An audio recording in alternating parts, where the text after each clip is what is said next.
The Bitcoin Group, the American original. For over the last 10 seconds, the sharpest Satoshis, the best Bitcoins, the hardest cryptocurrency talk. We'd like to welcome our panelists, Dan Eve, the Crypto Raptor.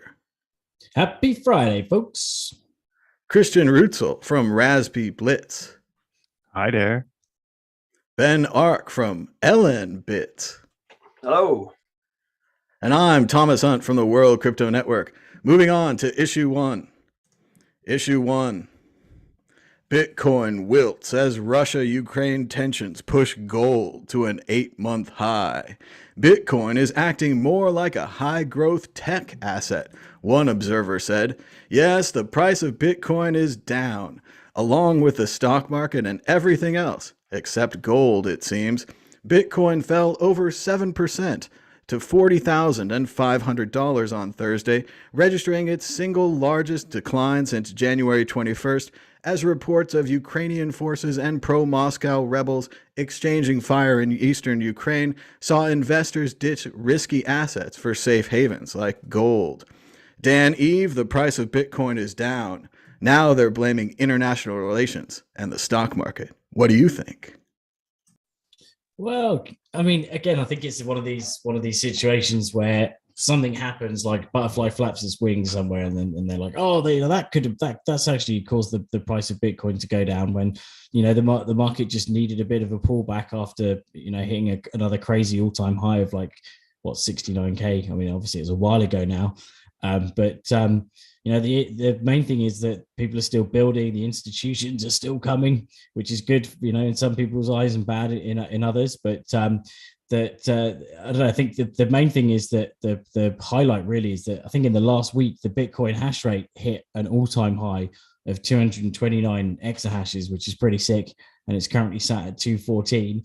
And Bitcoin difficulties at like 27.967 trillion right now. So, the wheels are still turning, right? That's whilst the price goes up and down, Bitcoin just keeps on growing stronger, more secure than ever. And the infrastructure keeps on coming. So, I think it's, obviously what's going on in Ukraine is obviously a bit unnerving.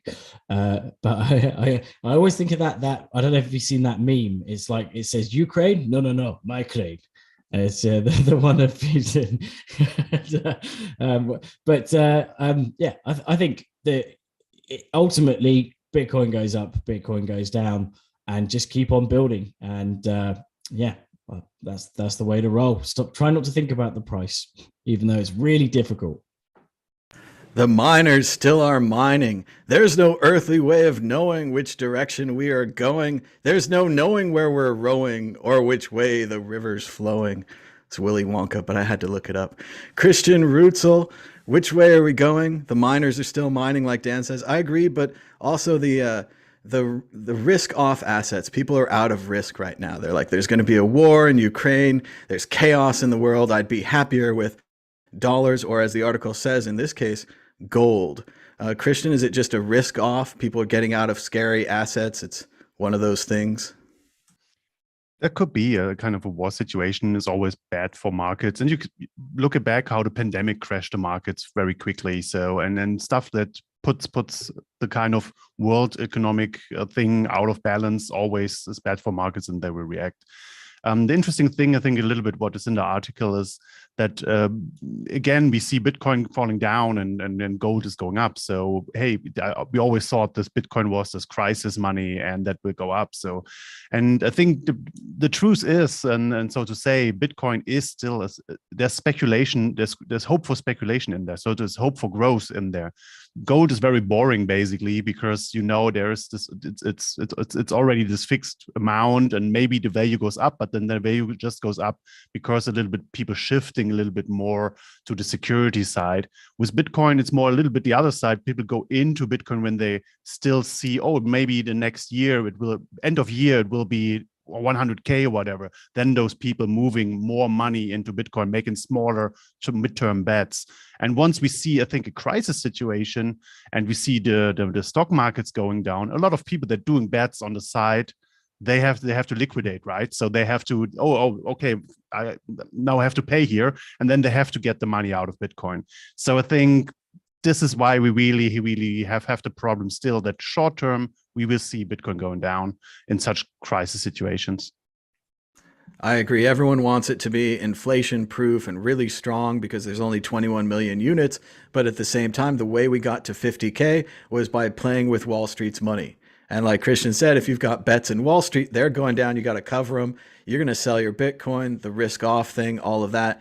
Ben Ark, what about this inflation argument? Does this mean Bitcoin's inflationary now because it follows the stock market, or are we just in an early phase? I mean, gold bugs, we have to think they know risk, don't they? And people who are familiar with gold, excuse me, people who are familiar with gold and are willing to go into gold, they're going to be very risk averse, and that's why the gold price is going to go up. And then the thin wedge, which can shift the price in Bitcoin trading, they treat Bitcoin more like a high risk, volatile, digital stock asset thing.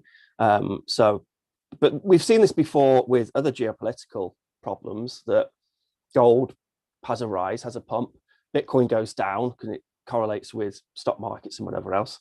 And then Bitcoin tends to decouple then, as people then think, oh yeah, wait there's this thing called Bitcoin. This is a good way for me to secure my funds, particularly if, I'm in a war situation and I need to move funds quickly across borders if there's some sort of conflict. That's what Bitcoin works really well for. So I think we'll see it's a temporary coupling with the stock price, and then it'll do what it's done in the past. I think it did with COVID at the beginning of COVID as well. There was kind of a bit of a dump on Bitcoin, and then it picked up as people started to think about it as a safe haven, somewhere to put their funds, which is out of the traditional financial system, which is going to be heavily affected by these geopolitical issues. So we just got to wait it out and then wait for that thin wedge who can influence the price to the negative. For now, we just have to wait for them to get shook out and then just let Bitcoin then go up. I think the most important part of investing that a lot of people forget is you have to allow time. I've been watching some CNBC or crypto NBC lately, and every day they're like, you should buy, you should sell, today you should buy, tomorrow you should sell, oh my God, tomorrow, today, tomorrow. So they're into this minute by minute thing, like they're the cable news or something. But really, a lot of them are like, I want to go long, I want to give time to this. And when you think about Bitcoin, I've heard people describe now, you just have to have a 5-year time span. If you could wait 5 years for your $1,000 or whatever you put in to come back, maybe there'll be more there. But people don't want that. They want it in 3 weeks. They want it in 2 weeks. And the more that you watch the crypto NBC, the more you watch some of these other channels, I know there's lots of YouTube that you can watch that'll tell you how to make money and how to do it tomorrow, but you should have done something different yesterday. I just think it stresses people out. It doesn't lead to wealth. I think there's a lot of other people who are like, I made my bets and I check on them every 6 months, or I check on them every year. And the part of the way they do that is they don't overbet. They don't put all their money in. They put some into some piles, some of the other piles. But if you've put all your money in and now you're checking it every day, well, again, I think we're going to lead into the next article. But first, even though I'm in Las Vegas, I did bring the Bitcoin predictor ball. So we are ready. Dan Eve, the price of Bitcoin this time next week, higher or lower? I'm going to go sadly lower. I think there's going to be a bit more turmoil going on, a bit more flooding, and yeah. Negativity from Dan reading the room of the Ukraine crisis. Christian Rutzel, higher or lower? Yeah, say a small dip lower, and then we can get up back to 40, something like that. So, yeah. Ben Ark, the war in Ukraine ruining your retirement plans? Higher, because it's, sanction resistant. So all the sanctions which would be levied against the Russians, they'll just bypass those sanctions by using Bitcoin. Would be pretty exciting. And now to the ball. Remember, shaking it may cause bubbles. Will the price of Bitcoin be higher this time next week? Outlook good. Outlook good. The ball has spoken. Moving on to issue 2. Issue 2, crypto ruined my life. The mental health crisis hitting Bitcoin investors. The stress and anxiety that goes with funneling your life savings into a volatile market is no joke. The article from Vice goes on to talk about a 19-year-old who lost a good amount of money in the recent crash and felt that the market was going to zero. He's had sleepless nights and constant stress and anxiety despite only being 19 years old. He's now short-tempered with his friends, and many are wondering if Bitcoin and crypto is the easy route to wealth that it's been described, or if it's a stress machine that captures you and your family in a never-ending cycle of stress. Christian Rutzel, is Bitcoin the answer to investing? Are these people stressed for no reason, or are they rightly stressed? What do you think? It completely starts with the problem putting your life savings into such a risky asset. I mean, basically, I don't also get the article like, how can this be bad for mental health? You had a mental health problem before when you did that. So this is really a little bit where I don't get it. The other part, I definitely get it.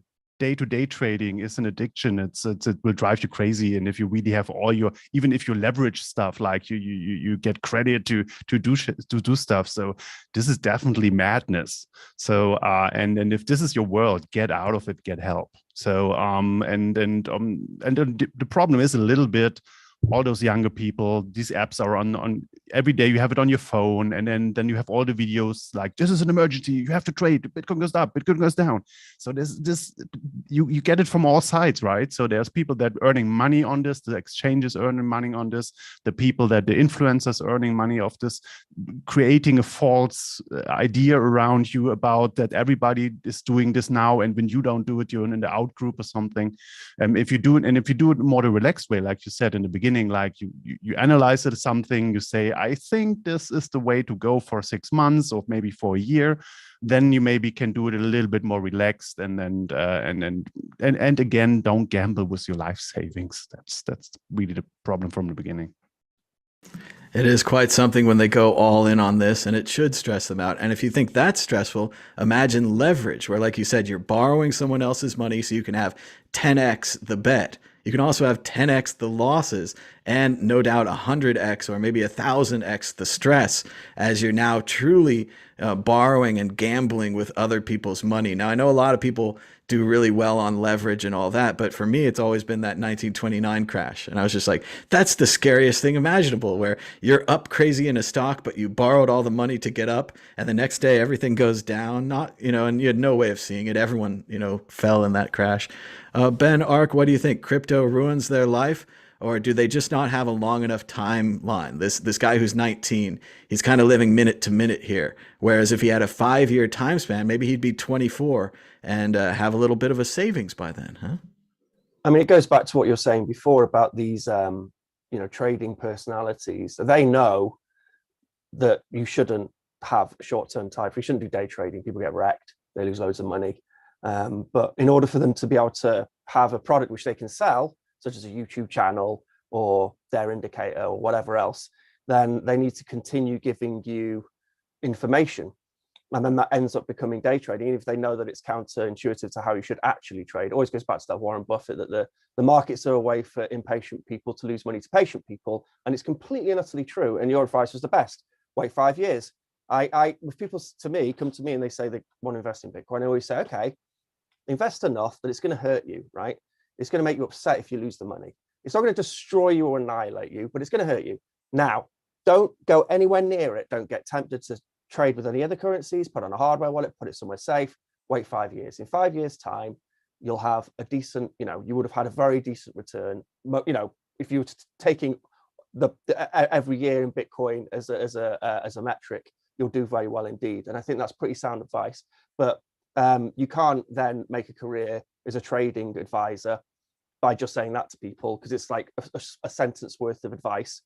So how are you gonna rinse people and get money out of people? When it comes to the Bitcoin burnout, it is a real thing, and we've all seen it with friends and people around us, particularly within the Bitcoin space. And I think because a lot of us understand that Bitcoin is a panacea for a lot of the world's problems, and it has immense value. We kind of go all in emotionally, and we're like, wow, this is the thing which can actually make a difference. And then we become Bitcoiners. And for a lot of people, it has a very positive, uplifting, effect on them and their mental health and their self-esteem and whatever else. Then they invest some money into it. then their sense of emotional well-being is pegged to the price, which is great when it's going up because we're all like, jumping up and down, having a great old time. And then when the Bitcoin price then crashes, everyone feels absolutely miserable, and it's very detrimental to mental health. If you're willing to like get beaten over 4 or 5 years with these crazy price swings, then people become immune to it. So I don't know because I don't invest in the thing, but people become immune to it.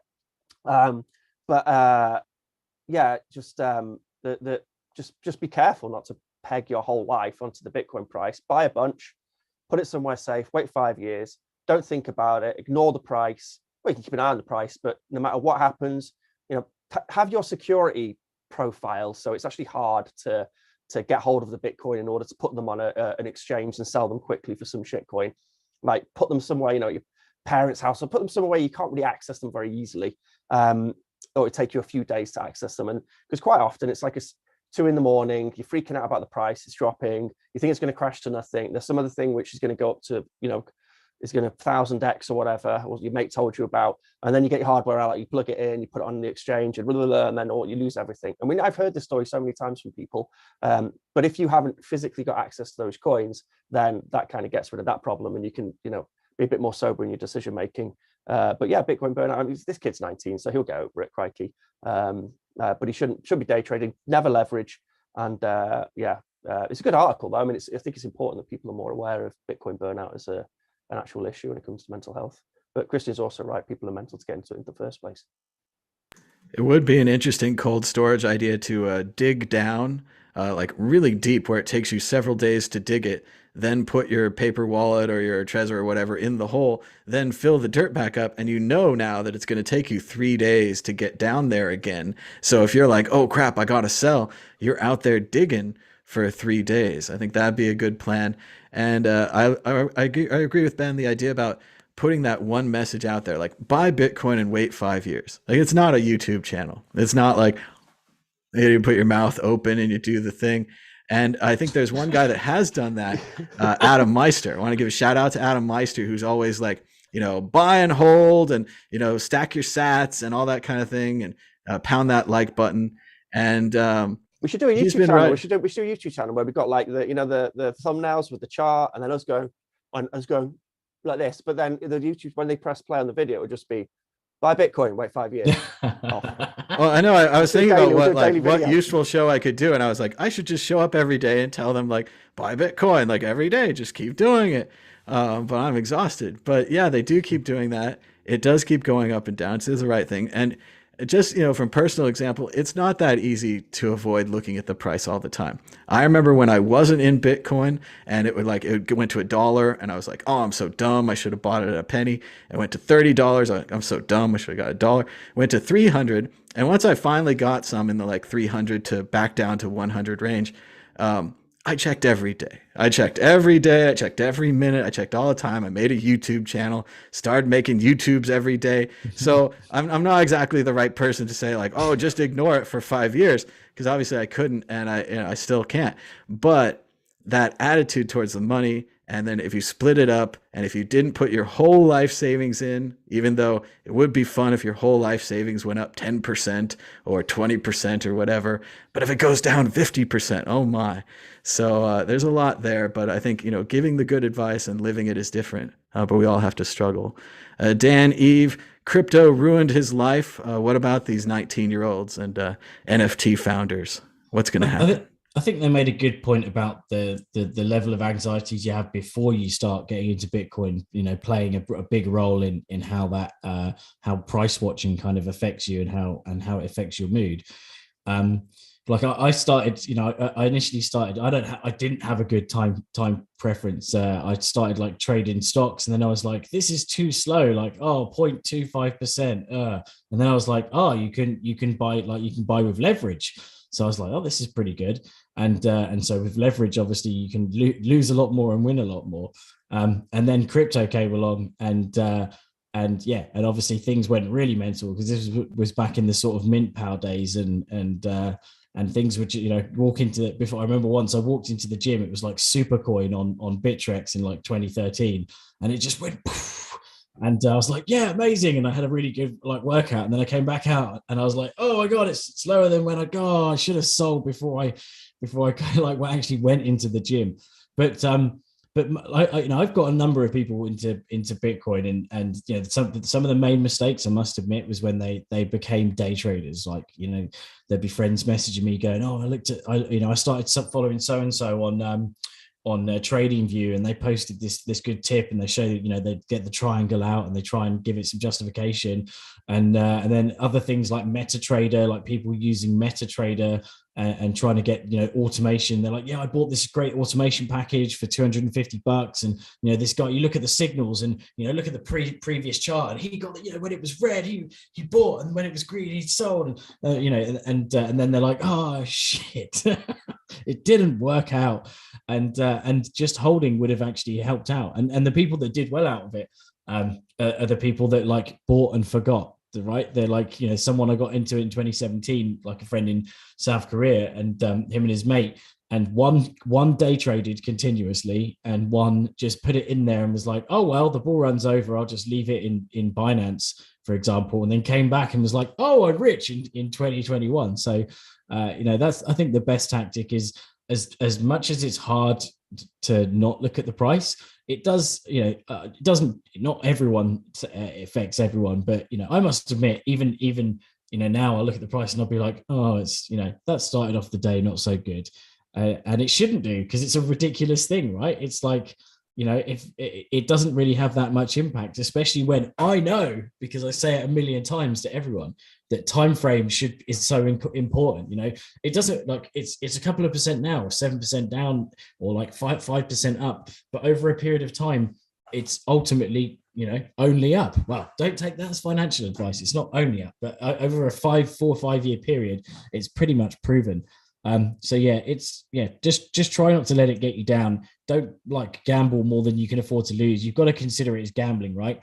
If you put your money in the machine, if you think about it like this, not with Bitcoin's more solid, but if you're gonna play with fire with shitcoins, think of it as putting your money in the machine or on the roulette table, and you are likely to lose. But if you win, you know, try and cash out into Bitcoin and hold it. Can I quickly comment? Because I heard now from everybody kind of this thing like, oh, in the end, it always goes up. Like, and this reminds me a little bit on what people told me about the housing market. So you cannot go wrong. It always goes up. So I just want to say, as much as I also see a lot of bright future for Bitcoin, don't take this as a proven thing. Well, I like what Dan was saying, that the stock market wasn't fast enough for him. And I've seen this here in Las Vegas. You can play slot machines, or you can play video poker or whatever, and you can kind of do it slowly and have your time with it because it's a video game. Or you can be really fast and you can lose your money quickly. Right? You can pow, pow, pow, pow, get those many bets in. So it's interesting to see those choices when you're looking at stocks or you're looking at Bitcoin, things like that. I think, Dan, you've got a good bumper sticker there with Bitcoin bought and forgot. I think that's a good slogan that could be on our website. And it reminds me of those websites where you go, you know, is it time to sell Bitcoin.com? And it always says no. It's like, no, it's not time to sell. Is it time to buy Bitcoin? Yes, it's always time to buy. And these are not very interesting YouTube channels. They don't draw you in with the face and everything, but these are still good advice websites. And if, like your friend who bought and forgot, if they listen to them, they'll do well. But it's hard. Like nobody here is not checking the price every day, not reading the Bitcoin news for 10 years straight or whatever it's been. But still, if you can do it, we're suggesting it. Moving on to the exit question. What about Bitcoin? Do you still recommend it to your family and friends? When your friends buy the top and sell the bottom, when your friends go to Coinbase to buy Bitcoin and come back with Litecoin because it was cheaper, when your friends get into Bitcoin and then trade it all for some NFT, is Bitcoin a good thing? Do you have more horror stories of people who used to be rich and now are poor thanks to you? Or do you have great stories of people who bought the bottom and sold the top and love you now? Would you recommend Bitcoin to family and friends, even though all the things we've been through? Christian Rutzel, what do you think? Yeah, I just recently had it because in the beginning I was talking too much about Bitcoin, and then friends told me to shut up, and I respected that. And because also meet them not because of Bitcoin, because we're friends, right? So, but then now from time to time, I sometimes get it that some people come back to me and ask questions, and then I recommend, of course, like doing some reasonable thing, like dollar cost averaging something in small amounts, adding something up into a hardware wallet. I think that's reasonable. Not going crazy there. Again, not your life savings. Don't change your completely financial plans. But yeah, like I encourage people to at least add it to the mix. And yeah, that's what I do. Well, and I had a friend write me recently on Facebook, and it was a good friend, so I wanted to give her an answer. And she was like, should I buy this? Should I buy that? I have all these altcoins now. And I gave her my best predictions, right? I try not to do it here. I don't want to give financial advice and all that, but I gave her what I thought. And at the same time, I feel like I should have put something on it where it's like, act on this advice within 2 days, or the market will completely change and you'll be FOMOing or you'll be hating me or whatever it is, because things were down then. And if she'd listened and bought all the things and structured it or whatever, it would be up now.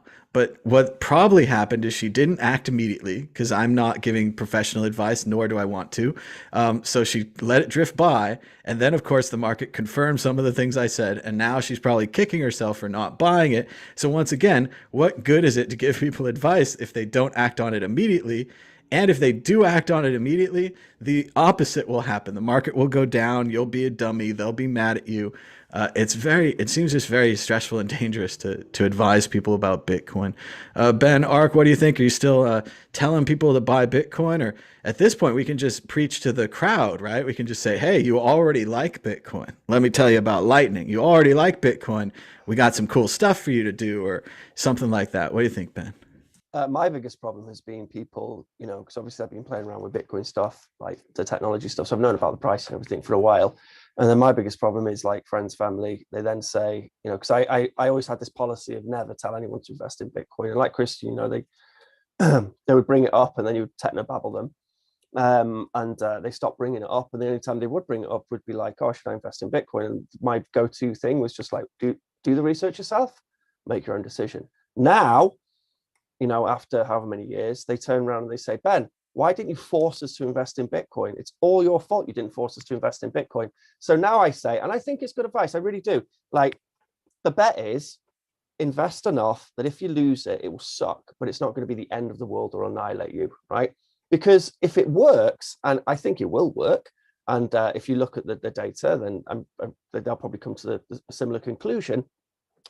If they invest enough that it's going to hurt, put in a hardware wallet, wait 5 years, then looking at everything which has happened in the past history of Bitcoin, that they should do well from it. Okay. And if they do well from it, that will go a significant amount, and it will be a significant amount of money for them, particularly if they invested that type of money, like a big chunk of change.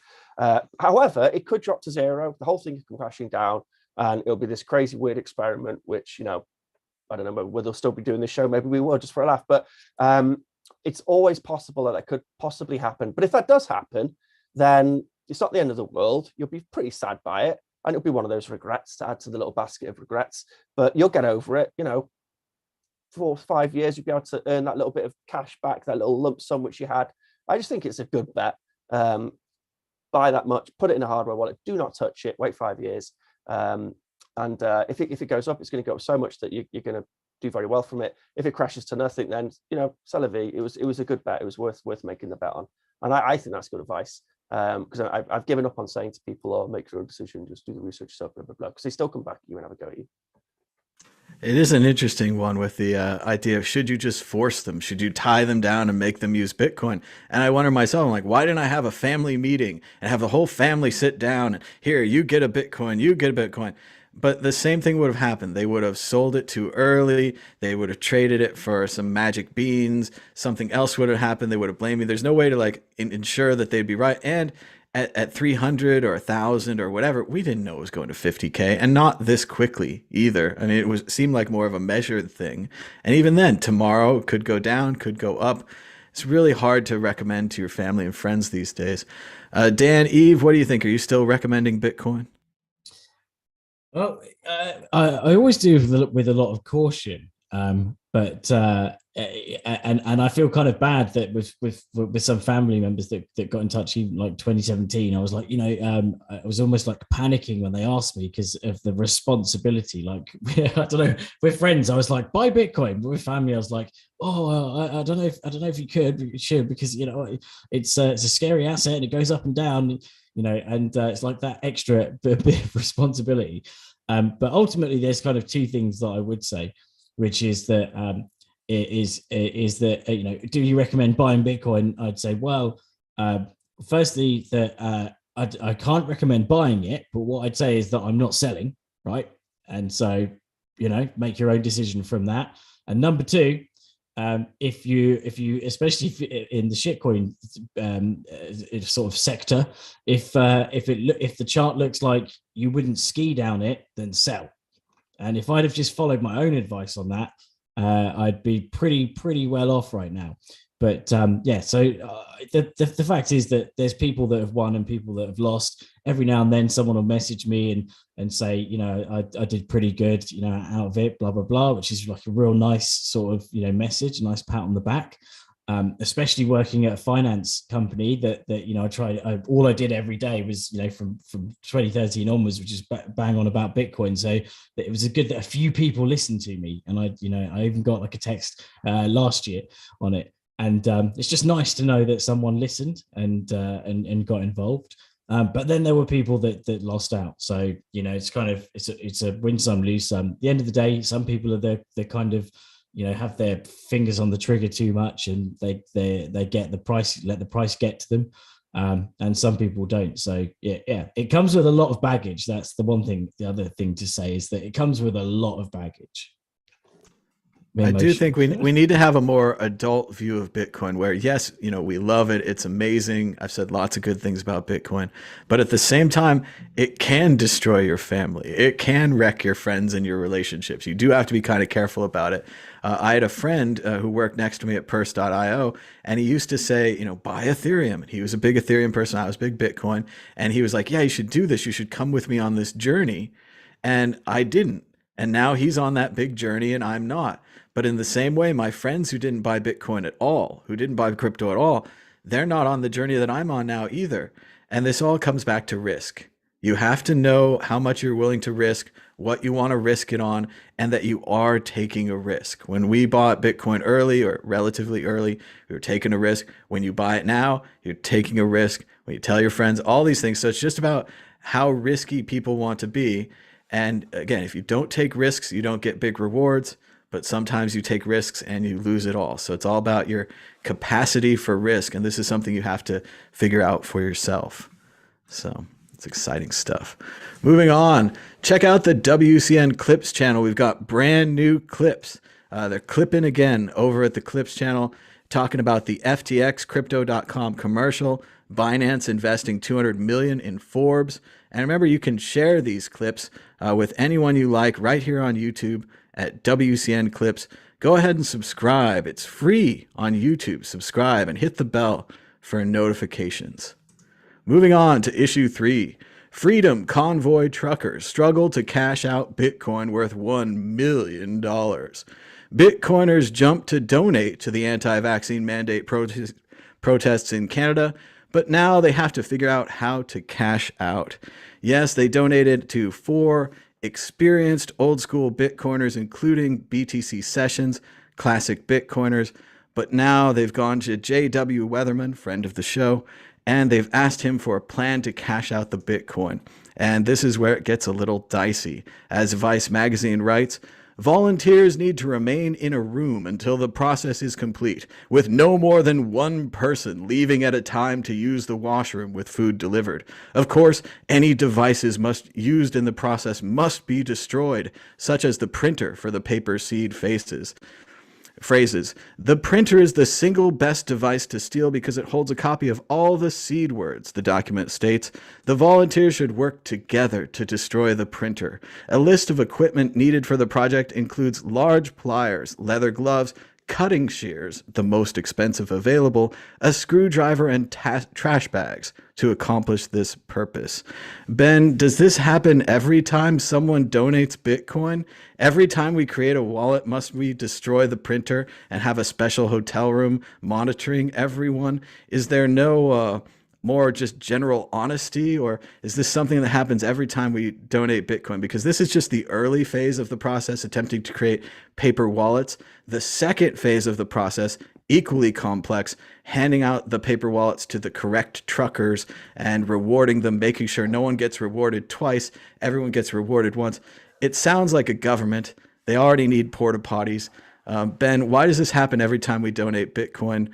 Obviously, Vice is making fun of us with the cutting shears and so forth. I think wasn't that like didn't they have like an idea for distributing these paper wallets, and they were going to print them out, put them in envelopes, like do squiggles on the envelopes, and then video it, and then all this other crap, and that was like their security measures. And then I think what you were well, the problem there is that the Bitcoiners, they can't trust themselves, and there's a trust problem already. Like we've already what you were quoting there was in fact the Bitcoiners saying, well, that's ridiculous because the printer itself is going to then hold all that data. So if you're going to do that, they were talking about it sardonically, like if you're going to do that, you don't have to destroy the printer, you have to do blah blah blah blah blah blah. So I think the initial like plan to secure the paper wallets, this is the thing in which they were making fun of. But I mean, it's mass donations to a large collection of people, which you then have to distribute in a fair and secure way, is a good problem to try and solve, like a good thought problem to try and solve. And you're going to have these crazy solutions about squiggly bits of paper and destroying printers, but it's a good problem to solve. And obviously we can do it in a much more sophisticated crypto-y way, because, you know, there is such a thing as encryption, and we could do something a bit more funky than that. No, I mean, it's a problem we haven't butted up against, I suppose. And it's a problem which someone needs to develop a solution for. And then they're talking about the solution out in the open. And it's the same with all free and open source software and thinking and contribution to communities of people coming together to try and solve these sorts of problems. Is you're making the sausage in public, and it's ugly and it's messy, and you see loads of shit ideas, and eventually a good idea comes out the other side. So I suppose that's the thing which the Vice article were making fun of. Again, loved the fact that they were talking about Satoshis, that each trucker was going to get like 10 million Satoshis or something.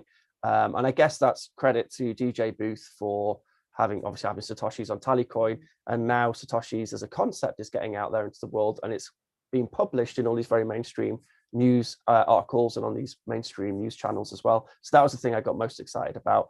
But yeah, it seems like ridiculous to talk about the printers and things and a bit tinfoil hat, but actually they're doing exactly what cypherpunks did when they first got in a room together, and they're saying, well, how can we exchange information in a secure crypto-y way? And they're coming up with these crazy ideas and solutions and airing things out. And it's exactly what people were doing, you know, in 90, whenever it was, when they first started playing around with this stuff.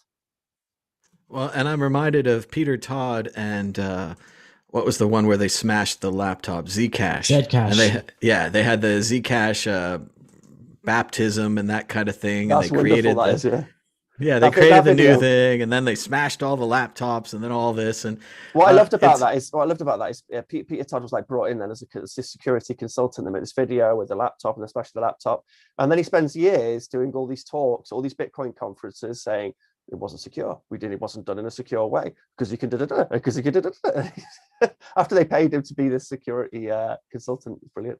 Well done, Peter. Good troll. Well, it's funny to see sometimes they do take these measures. Other times, like when Craig Wright was proving his Satoshi-hood to Gavin, no measures were taken. No concern was given. Any laptop's fine. Any wireless access point's fine. You know, put any magic you want in there between me and the truth. Dan, Eve, what do you think about this? Is it really so difficult to distribute Bitcoin? Could we have some maybe donors where they just trust someone, or is that not possible anymore? Well, I think Ben made a good point, which is that it is a problem that every donation fund that has to distribute the funds equally and fairly has, and there's always problems with that. You know, everyone wants to see where the money goes, and obviously Bitcoin's a more transparent way. With Lightning, it's slightly different. But maybe they thought of it. They could have done it another way. I was thinking, right, instead of sending people out, like just putting the Bitcoin into different private keys or seeds, and then sending the people out, maybe they should have gone to the front line and actually got the I was going to say the bikers, not the bikers, the truckers, got and spoke to the truckers and got them to set up the wallets there and then. And as in the truckers set up their own seed phrases, and then they put that into a list, and it kind of gets validated in that way, and then it gets distributed at the center. That way, you don't have to give it out into loads of different volunteers. And you can almost, you can arguably you can film the whole thing, right? Or every trucker, in order to be able to get he posts his public key with his truck, and in there beeps the horn. I don't know, it's a honking thing, right? He could have honked the horn and had a QR, his own QR code, and then that goes into the database, or not database, but the list of people that are going to get the Bitcoin given out. So maybe, I think it's a problem that a lot of people have tried to solve, and I think they've tried to do it in a quite an innovative way. The whole Vice article seems a bit a bit tongue in cheek. Obviously, it kind of picks up on the fact that the Jimmy Song tweet about saying if they can't stop Bitcoin from going to the truckers, then it will easily triple in price, and they kind of almost make a bit of a joke thing about it in the end, about saying, if it works, people will be salivating over the Bitcoin price, when really it's it's really not a fantastic test that you can just say that Bitcoin's going to go up because of this, because it could, if it goes wrong, then it might go wrong because of the way the test was set up in this particular instance and how the distribution happened, rather than it being a failure of Bitcoin, right? It becomes like if an exchange gets hacked, people go, it's Bitcoin's problem. No, it's not Bitcoin's problem. It's the exchange that got hacked. It wasn't Bitcoin that got hacked. Bitcoin is secure, it's safe, and blah, blah, blah. So it's prone to human error. So it was quite interesting. The other thing that I picked up on as well in the article, that it said there were 5 people listening to JW Weatherman's Twitter space. I bet there weren't. They put at the time of writing this article, they probably checked as soon as it went up, and they were like, "There's 5 people, quick!" That's at the time of writing. And then afterwards, it went up, but they wanted to make it look like it was stupid, and he was just trying to speak to a few people. Ultimately, I think whether you're right, we're against it or not, right? Their cause, everyone has the right to protest, and I think it's very sad that people are having their lives destroyed by even just donating some. There was a guy that went around, took the list. He was harassing people, some sort of small time journo or content creator for an opinion article site or that says it's news or whatever. So I'm purposely downplaying that one. He was messaging them, and the people as low as he donated $25, and they've been doxxed, right? Now, they have multiple reasons for wanting to support. It may not be because freedom. They're picking up on the fact that freedom's a dog whistle for white supremacy and all those garbage articles that you're seeing. But I think it's just a sad state of affairs where people can't protest, and they're being, their lives are being destroyed now. They're being fired from their workplaces because of the fact that they donated for a cause that they believe in their hearts was a cause, right? That's the sad story. But hopefully Bitcoin does help out these people, and it does become a good example of how Bitcoin is unconfiscatable, as it were. I remember one time I donated for the siege of Stalingrad, but it didn't work out. Christian Rutzel, give these people some good news. They raised $10 million on their first fundraising site. They raised $9 million on their second fundraising site. Both of them canceled. The money disappeared. They raised $1 million in Bitcoin, and now we're treating like it's radioactive nuclear waste, needing to be very carefully handled.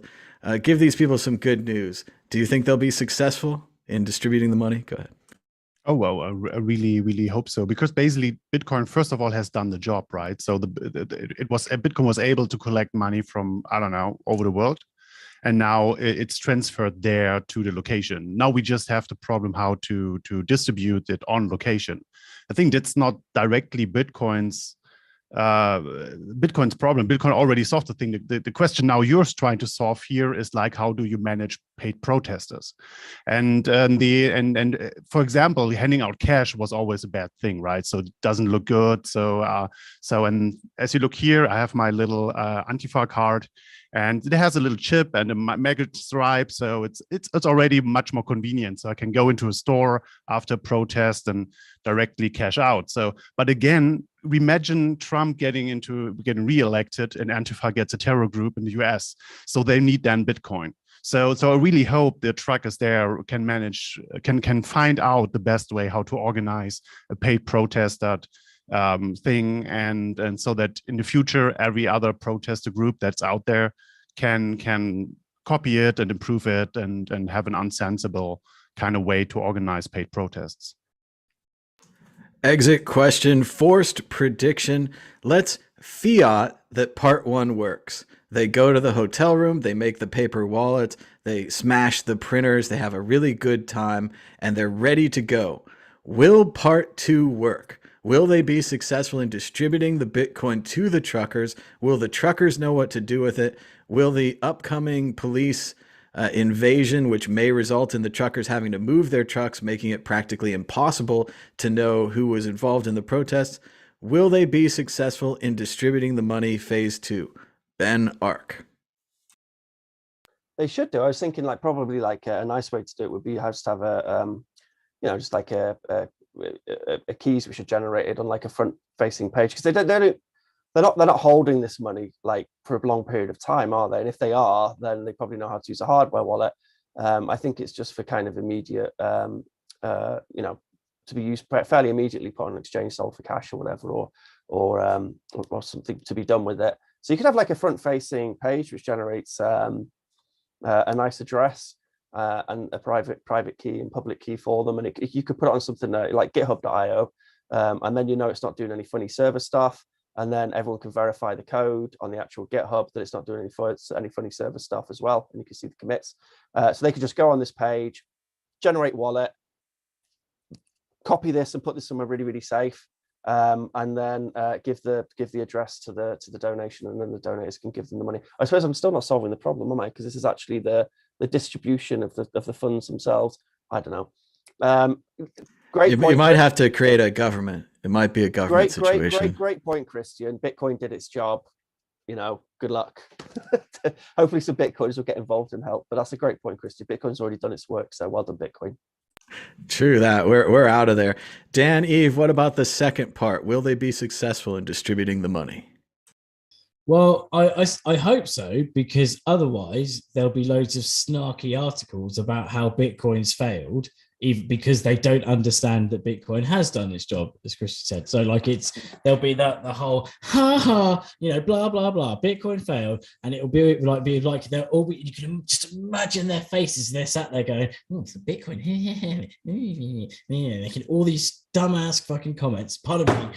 But I know it will be like that. So I hope it goes well, and I hope it doesn't end up like the as they leave. I don't know. They all meet up halfway along the way, and then they get a hotel, and they're like, well, we'll use some of these sats to pay for the hotel, and then they get a load of hookers and blow, and then they have to get another hotel along the way, and then by the time every trucker gets 10 sats, and I'm sure that won't happen, and I hope it doesn't. But I believe there's enough nice people into Bitcoin that are wanting to see to do good. So I'm feeling positive about this, and I'm hopeful about it.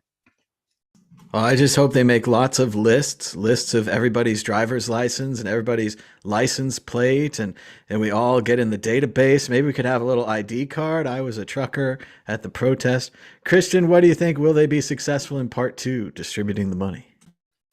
Again, the problem is distributing the money is an organization thing. So this is the point where you're not a single protesters coming together, everybody doing his thing. No, this is the point where you get an organization. That's the fun with this business card, right? With this fake card. So that's really the thing. So no, you will fail. That's my problem. So because it was from the beginning, it was wrong to put it at one one place. And I think the organizational thing, I think I get the idea how everybody felt, want to support and all the things. But I think it's not the way. Do we really want to have paid protesters?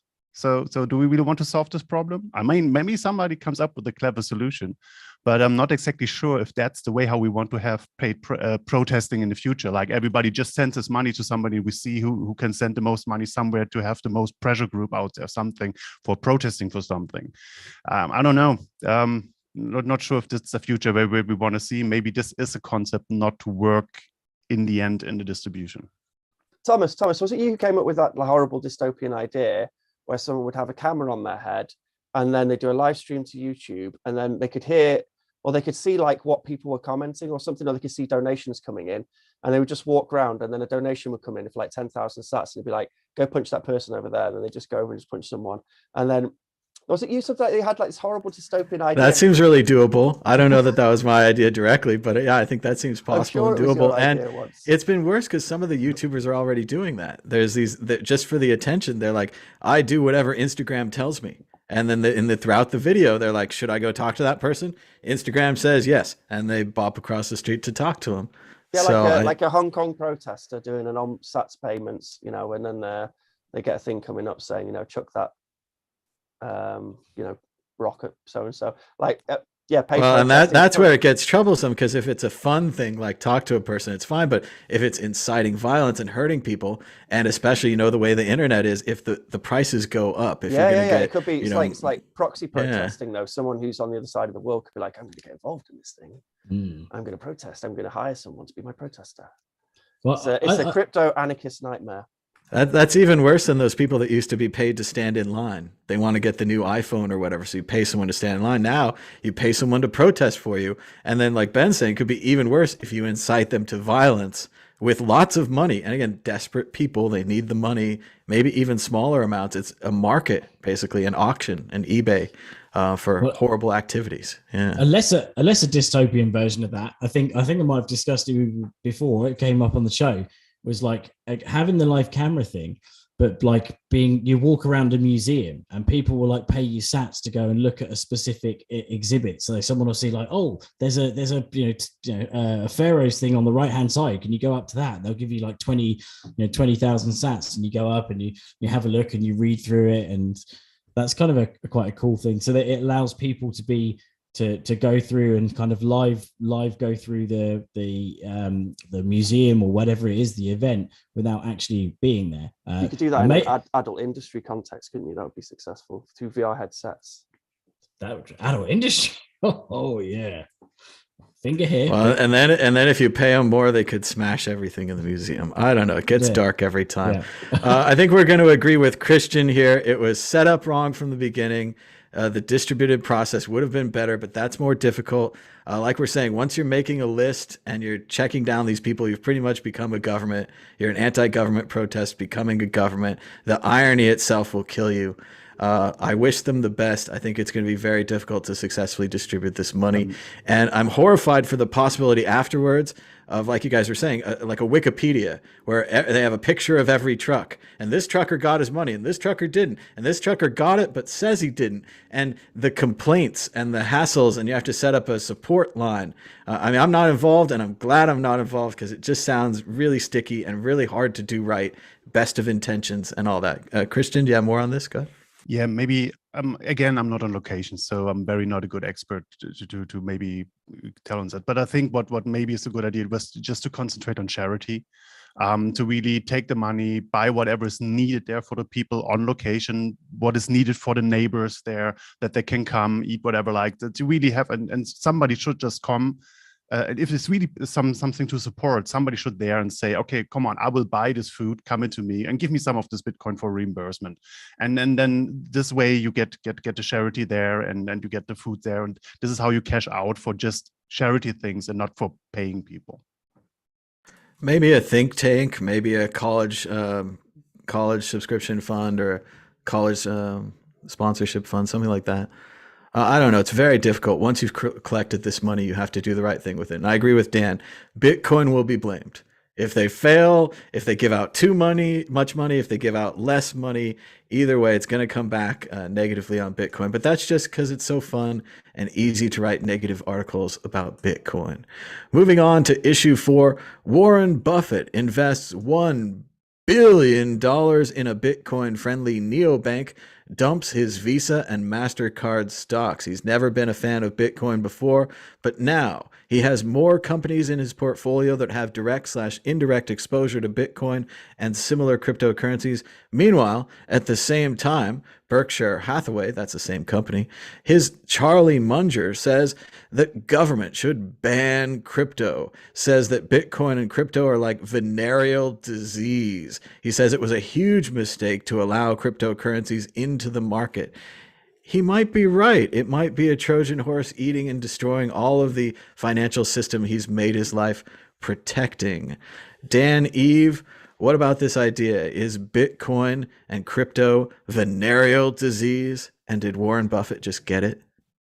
Well, it seems like this could be a play from, because obviously Warren Buffett's potentially doing a Jamie Dimon, right? Like, oh, Bitcoin's fraud, it's a scam, blah blah blah, and then going and underhand buying, and he knows, he knows that if Berkshire Hathaway were to be seen as positive, then it could pump the price, and then and maybe he's even more invested in the idea of Bitcoin and doesn't want to become a false prophet of Bitcoin and then become negative about not negative, but after being in Bitcoin, once he's in Bitcoin, if he's then negative, it probably has more of an impact if he's just a naysayer from the outset. Kind of like how Tesla, if Tesla was accepting Bitcoin and then not accepting Bitcoin, had more of an impact than if they just hadn't have accepted it in the first place, I think. So he's probably getting exposure to Bitcoin via this new this is Warren Buffett via this Neobank. They invested in Easy Invest, which offers a Bitcoin ETF. So it's kind of like he doesn't want to seem too keen. He's kind of testing the water.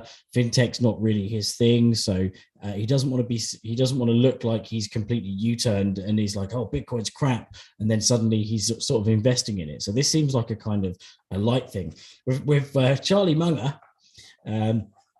That old chestnut, maybe they're doing the good cop, bad cop thing. So like, bit of good news, Warren Buffett, but is or Berkshire Hathaway investing in this Bitcoin friendly bank, and then they've got to counter it with Munger.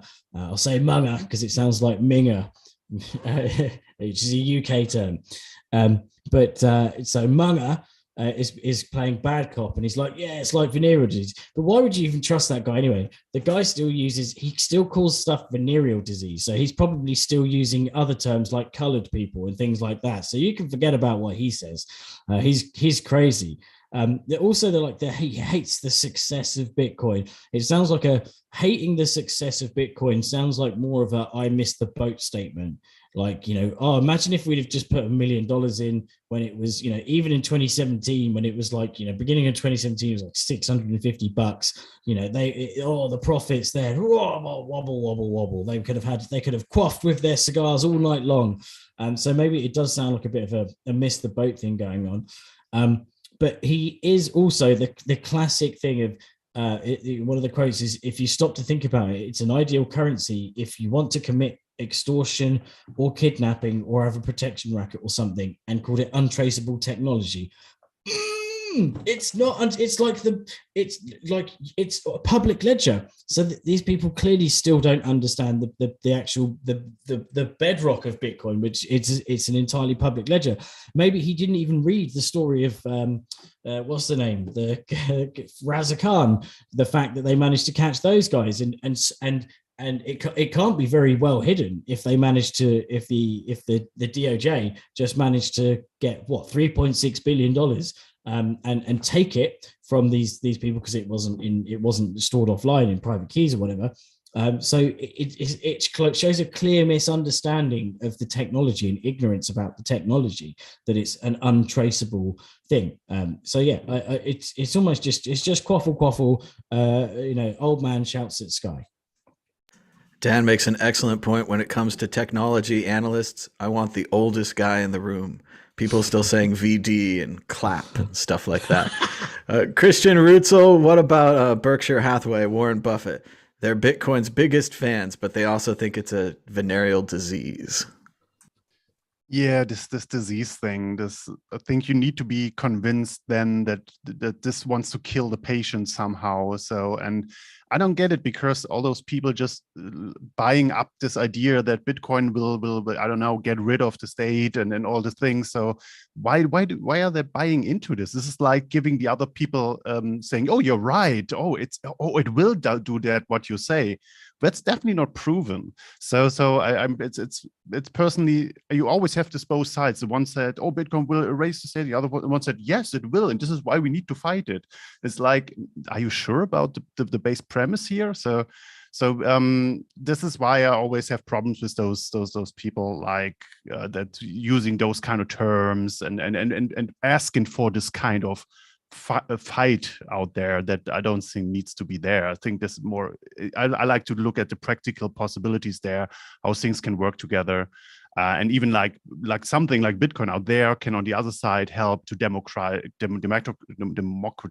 fiat currencies more and take it out of the control of the central banks. So Bitcoin fights again with you against the central banks, and once that fight is won, the fiat currencies can be more democratized and be in a coexistence with Bitcoin becoming a checks and balances more like outside the system. You don't need words like diseases for that. So that's. So Ben Ark, the Greeks built this really nice horse. The Trojans are looking at it. Munger says it's venereal disease. Buffett seems fine bringing the horse inside the gates. What do you think about this? Half and half? No, I'm going full conspiracy on this, because like Warren Buffett has been very outspoken publicly about Bitcoin. And then in this article, we see that actually his, Berkshire Hathaway, of which, Munger is the vice chairman of, that they're buying up these Bitcoin friendly stocks, and then they're dumping these legacy stocks. So I think it's just a classic market play in which they outwardly, like, they're buying up things now while they're cheap, they're filling their portfolio, and then they're talking down the price as much as possible. And Munger's just out there doing his thing, as a laissez-faire capitalist, calling it, equating it to harvesting baby brains and rat poison and whatever else, whatever ridiculous mud he can throw at Bitcoin. And then in the back end there, they're just buying up Bitcoin and Bitcoin friendly stocks, and they're just filling their portfolio. And then they'll turn around and they'll say, yeah, Bitcoin's great, and the price will go whoosh, and they'll be gazillionaires. So it's just good market participation by them both. And I wouldn't listen to a word they're saying. One of the reasons they've done so well is because they have that public microphone, and they're able to influence the price of things by making these sorts of statements. And why wouldn't they? If they wanted to then buy something cheap and then sell it for more later, which is what it's all about in the end, ultimately, isn't it? Exit question. What happened to all of Bitcoin's critics? We used to have all these people who hated crypto, like Jamie Dimon and CNBC and other things. Now we have crypto NBC. We have Warren Buffett investing $1 billion while his other hand is angry at him. Dan Eve, were all the crypto critics wrong? Are they all going to come to the light? Well, they realize they will be eventually. It goes back to the same thing about people saying that the internet is bad. The internet's only bad. It can only be used for bad. And now it's this huge underlying infrastructure that connects everyone around the world. And although, again, it can be used for nefarious things, ultimately there's a greater good, especially e-commerce and communication. Like, it's just been incredible. People can speak to their families in real time over the other side of the world and see them and that experience being with them without actually being in the same room. And Bitcoin is the same thing. It's a technology that gets abused by some and gets used in a normal way by others. So it's just a matter of time before these people swing round. And yeah, they're just afraid they missed the boat. It's the information superhighway. You can play Mortal Kombat with a friend in Vietnam. Christian Rutzel, what about it? Have they gotten at Bitcoin wrong all the time, and now they're coming back to the truth?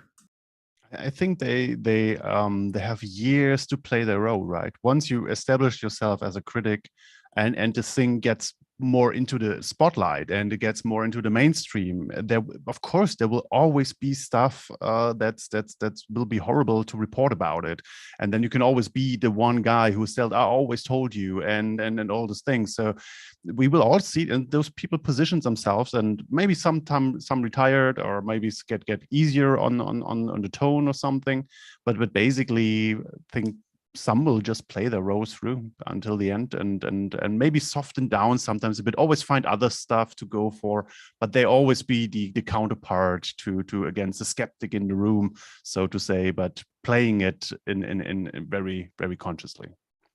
It's like those theater masks. Once you put one of them on, you're Mr. Happy or you're Mr. Sad forever, and you never change. Ben, Ark, what about the critics? They all seem to be coming on board. Are we going to have enough room in the horse? It's like as Bitcoin grows, the ecosystem grows, and it grows as a technology, and people are using it. Its gravity gets stronger, pulls in more and more people. It's like and as they try and work against that force, then they just inevitably get pulled in as well. And I think it's just a matter of time. It's inevitable. And then I can't wait for the day where it's no longer like a cultural decision, where it's just like, oh, there's this technology and we use it in the world, like we use the internet, and it's just a thing, I also can't wait for a lot of Bitcoiners who we lost along the way to then come back to Bitcoin as well. And similarly, I think they say things very publicly, which, on one hand, they'll say something publicly, but their actions will be contrary to that. So I hope to see a lot of the Bitcoiners we lost come back to Bitcoin, and I hope to see a lot of these critics of Bitcoiners come to Bitcoin as well, as they will in time as the gravity gets stronger. We're running out of time, heading towards the end of the show. Dan Eve, a prediction. Are we going to do story of the week as well? Yeah, after prediction.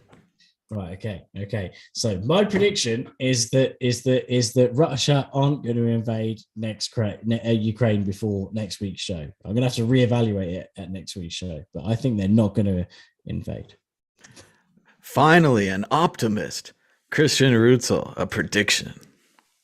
I'm very bad on predictions, so I do the stuff that I can predict, and those are kind of announcements of two things. Like there will be a lightning hack day in Istanbul next week, so I hopefully will be there, and hopefully to see a lot of people there. So we'll have a good time. So. And the other thing is there will be a Raspberry Blitz release 1.72 that's kind of in the last works of preparement. So that's also something that should be out there for hopefully for end of weekend or beginning of next week. So that's my predictions. Excellent predictions. They seem likely to come true. Ben, Ark, prediction. My prediction is the same. Istanbul, I'll be there, hopefully. I like the way Christian put that caveat in there because the world's so unstable these days. But hopefully we'll all be there in Istanbul. For the hack day. Really looking forward to it. I got a massive box of these points of sale things, which I'm going to be doing a workshop for, and really looking forward to that.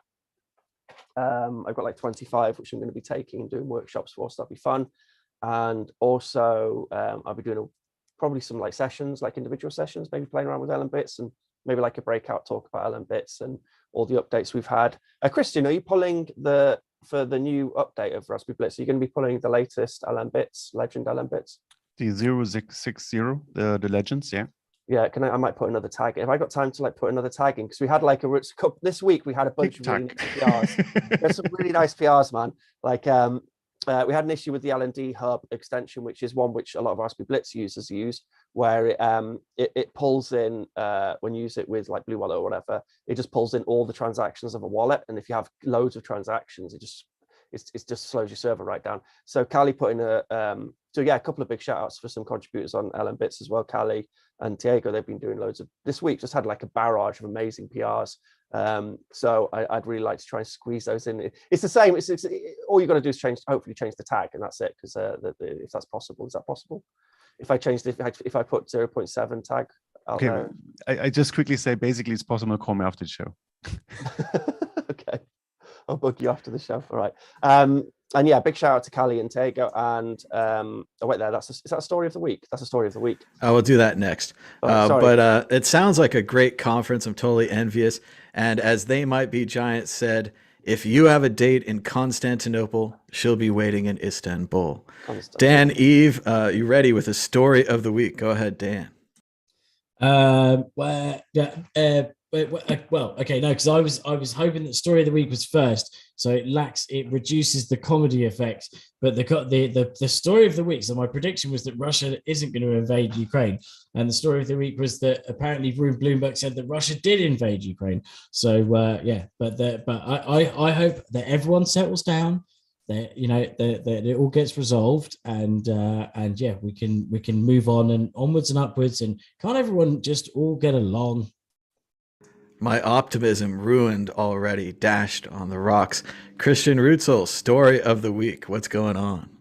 I think what last week I think the most interesting thing was the interview that Peter McCormack did with Troy Cross about the idea how to kind of green your Bitcoin investments. I think just to quickly sum it up, it's like, so you hold a certain amount of Bitcoin. So this is the percent of all coins out there, right? So kind of that percent that you hold, everything that's mining is going on is done for your security of that coin. So what you should do is, like, you should, from your investment that you have in Bitcoin, you'd simply go and buy a share from a mining company that shares with green energy. And so you make sure that the security for your Bitcoin is mined in a green way. And if everybody does this, we will see a big boost in green mining, and we will drive those fossil miners out step by step. So because every hash mined with renewable energy makes the competition harder for cuts into the profits of fossil miners. And I really like this concept. It was nice to get this, to see this now recognized so in a big public space. So really all for it, and I think that's a good way to go. I think since we've met last, I read Bill Gates' book on climate change, so I'm warming to the idea of carbon offsets. Funny joke. And also I've noticed on Google Flights lately they've started adding how much carbon your flight will have. So if you go on a shorter flight, it'll have less carbon, things like that, and you can then purchase the offsets. I would also take this chance to inform Christian of the next horrifying fiction book he should read. It's called The Every by David Eggers. It's a sequel to the book The Circle, which was made into a movie. And The Circle's kind of like Facebook, and it's creepy. Yeah. And then The Every is like Facebook merged with Amazon, and now it's really creepy. And he just goes through idea after idea, breaking your back. I could horrify you for the climate change thing. There's a group called AYS. Are you sure? And if you sign up, every time you purchase something like a hat, they'll say, you could get an environmentally friendly hat for this much more. And if you agree with them and do the right thing, that Are You Sure success, you get more points. And if you disagree, PrefCom comes in, and PrefCom is more of the stick, whereas AYS is more of the carrot. And this is just one of the horrifying ideas that Eggers just casually throws out there as it's kind of a spoiler, but they're attempting to destroy the company with bad ideas. Right. So that's kind of the book. And every single horrifying Facebook, Amazon related idea that you've ever thought of is in there in great detail. And I don't want to spoil it too much, but part of it is that the worse the idea, the more the public loves it and the quicker it's adopted. So this is a horror story for anyone into freedom and individualism and those kind of things. But it's also something where you arm yourself by reading it. By reading it and thinking about these thoughts, maybe we stop it. At the same time, maybe Zuckerberg reads the book, sees it as a manual. We don't know which way it's going to go, but shout out to Eggers. Fantastic book. I tore through it. The Every by David Eggers. You could watch the movie The Circle. You could read the book The Circle. Don't really need The Circle, but great book. I think you'll get a kick out of it. So thanks. I like The Circle, so definitely have it on my list. Thank you. Oh, I tore through it. It came out during the pandemic, so I didn't catch it. And then as soon as I knew it was available, I started reading it, and 600 pages, a couple days later, it's done. So it's very fast. I mean, I'm angry. I'm angry the whole time I'm reading it. I'm reading with anger. But at the same time, he gave me all these great ideas that I'm now afraid of. Ben Ark, Story of the week. Go ahead. I'm going to look it up, see if there's an audiobook, because I always like listening to audiobook while I'm working on the house. Carbon offsetting. I'm surprised that a Bitcoin wallet hasn't integrated some option. I suppose maybe they're afraid it will annoy Bitcoiners, but to have some sort of carbon offsetting option. I know carbon offsetting isn't perfect. Like there are issues with it. Like there's been quite a lot of studies that the schemes, because I mean, it's for a company, like Texaco or something, and they can offset carbon just by theoretically paying some money and getting some carbon credits, which they can then use to do horrible things over here. Like a lot of the schemes which go into the carbon offsetting industry aren't perfect, and there are some flaws in it. So I really like Christian's idea of actually direct action, which is what Ozanik is all about, isn't it? Where you literally just go and put your money where your mouth is, and you target those green miners directly. I don't know if that's possible to do as a wallet feature in a wallet. Could be interesting. Could be interesting if it was, but I don't think you can like select such a thing in Bitcoin. I don't know.